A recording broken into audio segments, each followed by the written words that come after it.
Welcome to Jonard Tools official podcast, Tool Talk. This is episode 10, where we will be discussing training specifically in the fiber optics realm. I am Ed Cerbona, Senior Director of Engineering, and with me I have my partner in crime, Mr. Wayne Bunce, our National Sales Director. Today we have with us Mr. Sean Sheedy. He has over 30 years experience in installation, troubleshooting, restoration technician, design, inspector, consultant, trainer, and published author. He has dealt with many military, various government agencies, federal and state correctional systems, traditional commercial markets, as well as the private sector. He currently holds 30 industry certifications that includes instructor certificates from the ETA and the FOA. In addition to still working in the field, Sean taught 5-week certified fiber optic course and was the AMP ACT number 1, 2, and number 3 program director and instructor at Green River Community College. Sean then developed fiber optic communications installation and troubleshooting courses for structured cabling and outside plant at Edmonds Community College in Edmonds, Washington, serving as the program developer and instructor. So that's just a quick rundown of Sean's 30-plus years in the business. And welcome, Sean. And one other thing.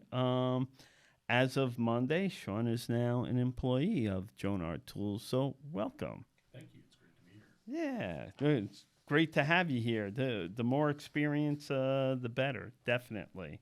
So, in terms of training in the fiber optic world specifically, who do you find that is typically looking for training? Who's coming to you looking for training? And then what are usually the individuals that come to the training courses? Are they technicians, new hires, things like that? So why don't you just talk a little bit about that first? Absolutely. So there's a couple of different types of customers. There's your traditional corporate customer that's looking for something more customized, specifically for applications maybe that they're doing or for products that they specifically use that they want their people trained on. And then there's more general training that the traditional open market or general contractor is looking for that might cover several different spectrums of the industry, a variety of tools from different manufacturers, kind of a more general type training rather than specific. Got it. Now, the corporate guys, so they have their specific, let's say, training requirements. They'll send you maybe a package first so you can develop that training, because let's say it's some new products of theirs or something. Would they send you something like that? In other words, work with you to build that training course and then let you go at it, basically. Yeah, some of them have. Some of them will actually send a kind of an agenda that they want covered specifically for an application or the way that they specifically want their technicians to be able to do it, since they're often also the warranty provider and things like that.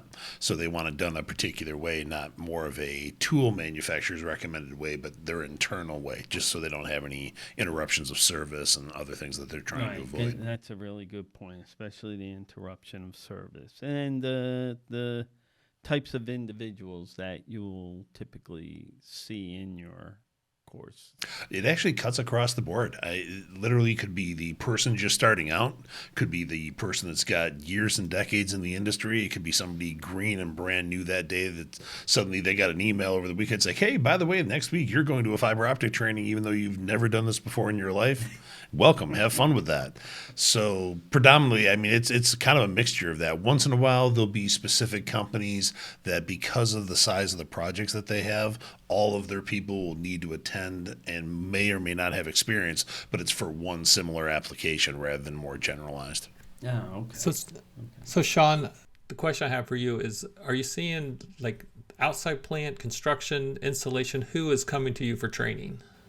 It's a variety. It's your traditional outside plant world that does splicing traditionally in your aerial applications, utility vaults, and those types of applications. It's your fiber to the home, still outside plant, but specific for your broadband, last mile subscriber type customers. But there's also a big trend in data center customers, is one, and also for traditional inside plant comm closets as there's conversions taking place from like copper and coax over to fiber optics. So you got a lot of guys that have been working on copper most of their life, starting to splice fiber. Some, actually, surprisingly, not as many. Most of the copper guys, it's been an interesting industry that way in the fact that usually people find their niche and their comfort zone and they'll stay in that area. So those guys have pretty much remained where they're at. But a lot of the new techs or a lot of the newer technologies are requiring different cable medium skills, so they're moving over to fiber. Good. In terms of, again, the group of individuals you'd see, do you see more contractor-based individuals where they're coming in, they need to learn this because now they're landing more work in the fiber realm, need to get more people up, or do you see it maybe being more of the incumbents, let's say, the telco world, the cable TV world, where they're just looking to enhance the skills of their current workforce? Well, for the incumbents like the Verizons, AT&Ts, Windstreams, and those guys, they've often developed a internal program. So if they send somebody to a general training, it's usually to become familiar with just how to splice, how to use OTDRs. They use it, let's say they're using that typically as a phase one, and then they have their own internal once you understand what a fiber optic cable is, okay, and what a fusion splicer is and the like. Then they have their own internal program that builds them up, probably up through their ranks, moving from base fiber technician, senior fiber technician, fiber engineer, something like that. They do, and it gives them the basic skills so that they don't kind of look at their equipment with a blank look on their face, right. And they feel generally more comfortable with it. Right. There's also an increase in engineers too, because engineering has kind of gone through an interesting phase. They used to have 10 years of experience to be an engineer in your field. Well, they couldn't turn out engineers fast enough, so they dropped it to 5. Then they dropped it to 2, and then they did away with it, which leads to the fun problem for engineers versus installation techs. The drawings aren't always complete, so sometimes there'll be connective information on the drawings that aren't there, so more and more engineers are saying, well, how are we missing this? Let's go to class and find out how this actually physically goes together. Because most engineers just aren't given the opportunity in the field because they're so busy on their end of the project. Right. Yeah, and I have seen that. I definitely agree with that. So what, in your training classes, what do you think the most common subject is? Is it fiber splicing, basic fiber cable opening? Because at Jonard, we basically deal with opening fibers. So we're just curious on what you see on your end. There's probably been 2 common areas. One is on test equipment, certainly, as far as how to test. And, of course, in the world of OTDRs, it's usually people are trying to get really specific, like, tell me if there's one specific pulse width that I can test everything with. And, of course, that answer doesn't exist. It depends on the length of what you're testing and the type of fiber. And the other is with basic tools, like ring tools. There's a lot of people that don't understand the concept of there's only a certain depth that you can go with the tool before you damage the glass underneath. And they're just, for some reason, generally not aware of that. They just think any tool is kind of the same thing. Yeah, we find it in our sales calls. Ed and I have been out in the field, and a lot of people are still using knives to open up fiber. And we're here to educate people like, hey, that we actually have a tool for that fiber cable that you're trying to get into. So it's interesting you said that. I just don't believe that in today's world, whether it's us or someone else, we'd like it to be us and our tools, that you need to use a knife. There are so many tools out there. There is no reason for somebody to have a knife other than to open a box from Amazon or something with, I can't say, or for, well, we can think of a couple other reasons. Well, there's actually a reason for that. The knives are the second level of snips. So if you talk to everybody else, they have a silver pair of snips that they Yep. use for absolutely everything. Yep. That straight blade, hook blade, or utility knife is that exact same concept. It- And so many people were brought up on that. It's now one tool that can either shave the cable jacket, you can ring buffer tubes with it, you can pull coatings off with it. And there's some people that are actually adept. They're actually comfortable. And as long as you're comfortable and not creating damage, I mean, you can live with it. It's not the preference or the way to do it, Yeah. but at least if you're not causing damage, you're not incurring additional attenuation on the system, additional test time, and all those things. The But that- aspect that comes in is that safety aspect. Oh, yeah. And any of the telcos or cable MSOs, cable TV guys, they do not want their guys using knives on anything, because just sooner or later there's going to be a oops moment and a guy comes walking back into the shop all bandaged up. I gotta go get stitches or whatever it is. And I'm sure I have seen it firsthand. Heck, I've been the recipient of it firsthand. So, it happens. It just happens no matter how careful you are. Sooner or later, you're going to get caught. It's just like a guy riding a motorcycle. There are those who have fallen off, and there are those that will. Almost nobody goes without ever having some mistake somewhere, sometime. It's just the level of the mistake. Well, most people are visual, and fortunately, we have the internet. And one thing that's really helped drive that point home is twofold: one with fiber optic damage, and the other one with knife damage. Because there are some really, I'd say, harsh videos on the internet that shows the impact of that. I was actually one of the projects that will always stick in my mind is I was on an outside plant project, and a guy had decided to prep an outside plant cable sitting on the tailgate of his pickup truck. He had just changed the blade of the utility knife. Unfortunately, the knife slipped. He just missed his femoral artery by 1/8 of an inch. I literally grabbed his quad and put it and held it back together. And 6.5 hours later, he had 480 stitches after microsurgery. He was off for work for 9 months. So when people say to you, "Well, Ed, what's the worst thing that can happen with that?" You're like, "Well, I'd classify that as pretty bad." Yeah. I'm with you on that. Absolutely. Yeah, so I think we need it's an educational thing for us, but we do have tools that are a lot faster than using knives, like our MS series tools, for example.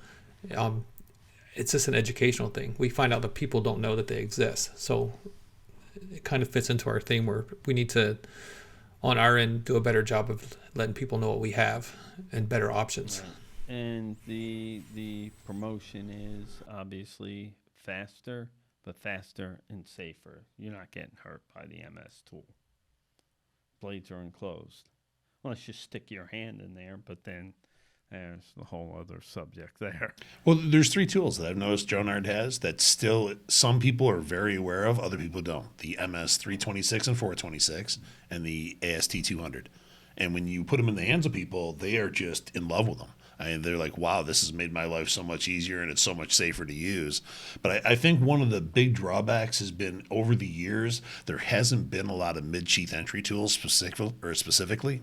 Right. There's the Corning tool, the Miller MSAT 5, and a few other stragglers. And there's just such a large selection of them now that Jonard offers. I think that's going to change a lot of people's desire to use those tools rather than trying to do it with a razor blade. Well, we certainly hope so. And that was one of our key drivers. So, okay.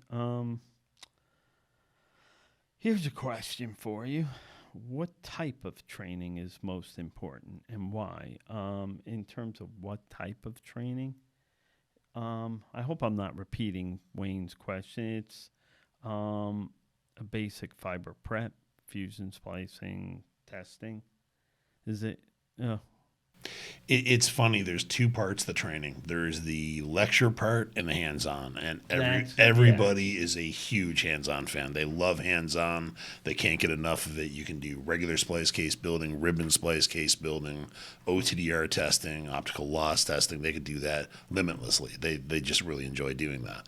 The part that most people dislike is the lecture portion. Unfortunately, though, the lecture portion supports the hands-on reasons of why we do things the way that we do. So it's it's not that we're purposely trying to put people in a coma, but all of that information is relevant as to why we do the testing and hands-on the way that we do. No, so you have to have a foundation. You have to understand why it's being done. You have to understand what the object that you're working on, what it's doing.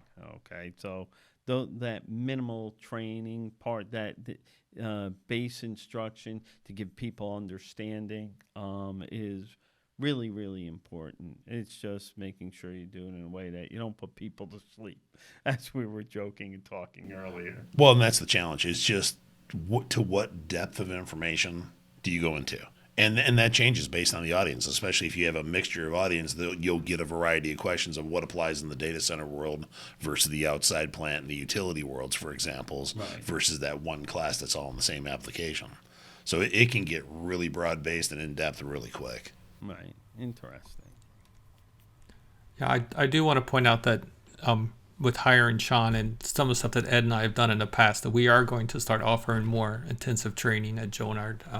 In the past, we've gotten cable in from customers, and Ed's shot videos there in our video room, and we come up with practices and show people how to open cables. So we're going to be expanding on this in the future. Oh, definitely.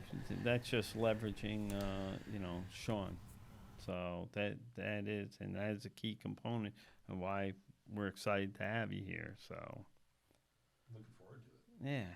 So if we don't have any more questions here, I guess we can pretty much button this up. I'll start by saying thank you for joining us today and welcome aboard. Wayne and I certainly look forward to working with you, as I'm sure everybody else here at Jonard is looking forward to it as well. So with that, I'd like to sign out by saying thank you, everyone, for listening and watching, and look forward to our next podcast. Thanks again.